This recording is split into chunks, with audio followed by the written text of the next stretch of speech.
Well, the Pelicans' playoff push just became a little more difficult after losing yesterday's game to the Kings 140 to 125. Zion Williamson went 10 of 12 from the floor for 24 points in just 22 minutes, and Brandon Ingram chipped in with another 24. But it wasn't enough to make up for the 49 points that New Orleans gave up to the Kings in just the first quarter. Both teams now sit 2.5 games back of the 8th seed. So, Skip, what was your biggest takeaway from what you saw yesterday?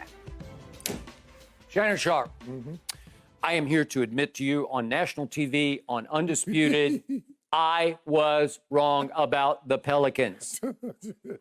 I have been bullish on Zion, the baby bull that he is, and I am not going to ride that bull any farther.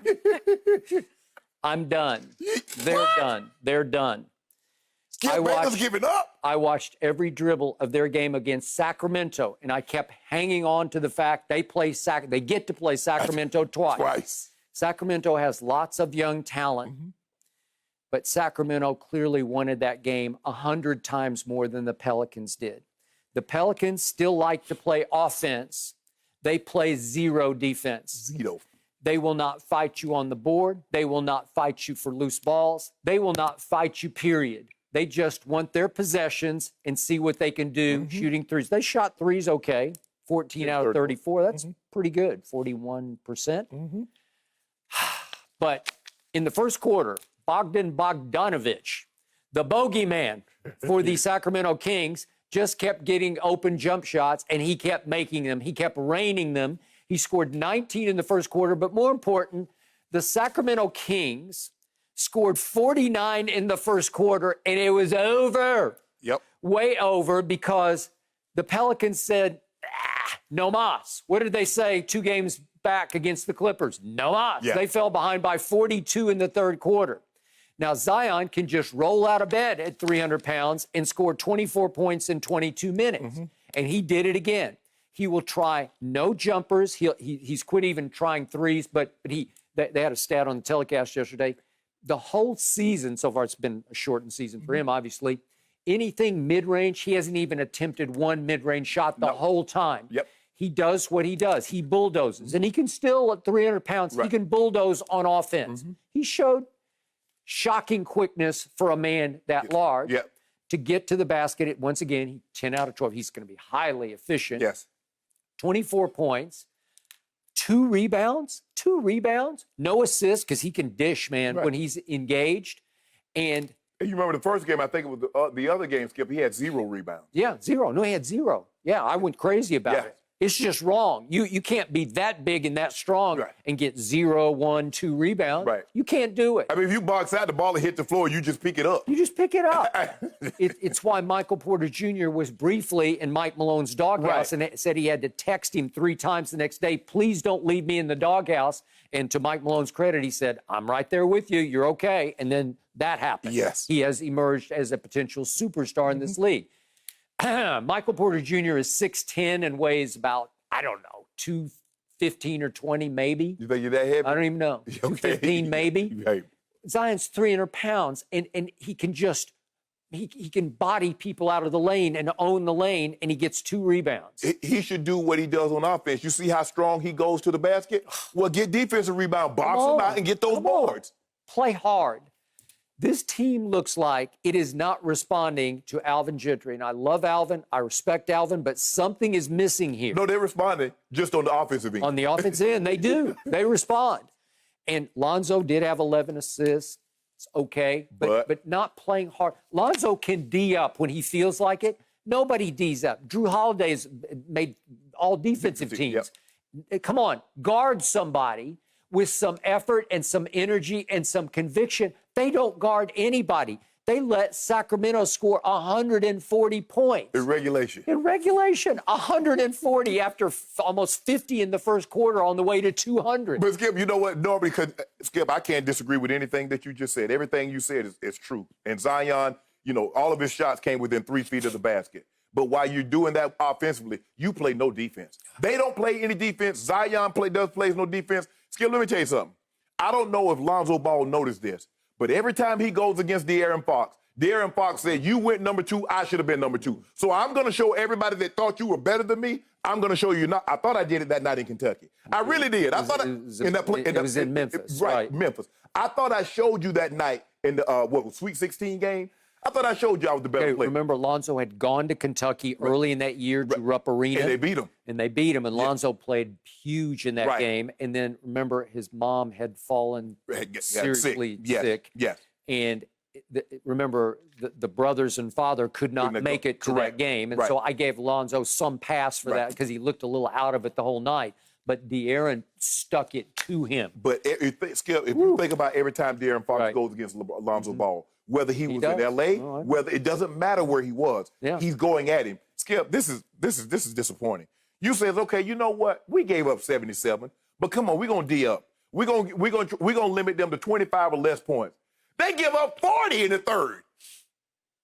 It's just sad. How you give up? You're right. They gave up 40 in the third. Yeah. Come on, so you give up 100. You give up 118 points in 3 quarters. Who you beating? Skip, this is 80s basketball. You remember the game back in the 80s, Skip, they'd be 160, 157, 181, 172. Yep. 140? Yep. Come on. This is unacceptable. And I told you, Skip, I said, look, the thing is that look at this. It was so set up for them. They gave them the easiest schedule in the bubble. By far, it's the easiest. They got Sacramento twice. This is the whole reason they even got down there. Because they wanted Zion in the AC. They wind up with Brooklyn. Yeah. I thought it was a cakewalk. Yep, I was wrong about this. And now they might win 1 game. Okay, and the reason I like this team is that I'm going to list these players, and I think you would agree the potential is extreme. Yes. Brandon Ingram. Yes. Drew Holiday, Lonzo Ball. Obviously, Derek Favors has been a long time. But he's pretty good. He's steady. Yeah. Nothing spectacular, just steady. J.J. Redick is still just filling it up. He made 5 out of 10 threes. I still love him. Josh Hart will give you energy and effort usually, but not so much yesterday. I love that young Jackson Hayes. Melly can shoot. He wasn't shooting, and he was 0 for 4 from 3 yesterday. Frank Jackson will fight you. That Nickeil Alexander-Walker that they drafted. There's a lot of talent all the way down to E'Twaun Moore, who's been a contributor for this team all year. What happened? It almost felt like they are quitting on their coach. That's how it felt to me. Let this sink in. Zion played 22 minutes. He was minus 12, plus minus. Shameful. Unacceptable. Brandon B.I. was minus 14. I mean, all the starters. Lonzo Ball was minus 17. Yep. Now, J.J. Redick came. I mean, we know J.J. is he's going to get threes up. He can shoot a mid-range shot. He's not a defensive guy. Yep. 23 minutes, he's minus 15. Who you going to beat? At some point in time, Skip, I get it. You want to get up and down and get the ball at the hoop. But you got to stop somebody. Somebody. Just show some effort. What I love about the Phoenix Suns is they're now 4-0 in the bubble. They play hard for Monty Williams. They do. He's a fine young coach. But he is pushing all the right buttons because they will attack you. I told you when they attacked the Clippers, I thought the Clippers played hard in the second half and tried to reassert their will over Phoenix, and they couldn't because Devin Booker is a star, obviously. But all the rest of them play their tails off. Right now, the Houston Rockets are playing their tails off on defense. I never thought I would see the day, but you can just see it on your television.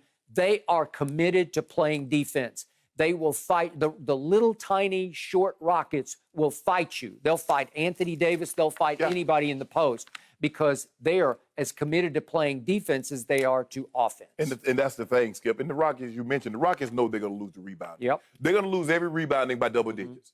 They just, but they're going to put so much pressure on you with those threes. So, and they're going to scrap because they know they don't have any rim protection. So they try to get every loose ball. They're trying to knock the ball out of your hands while it's up in the air. They're doing things. New Orleans, there's no excuse that they can't play. Skip, they're young. It's not like they're in their 30s.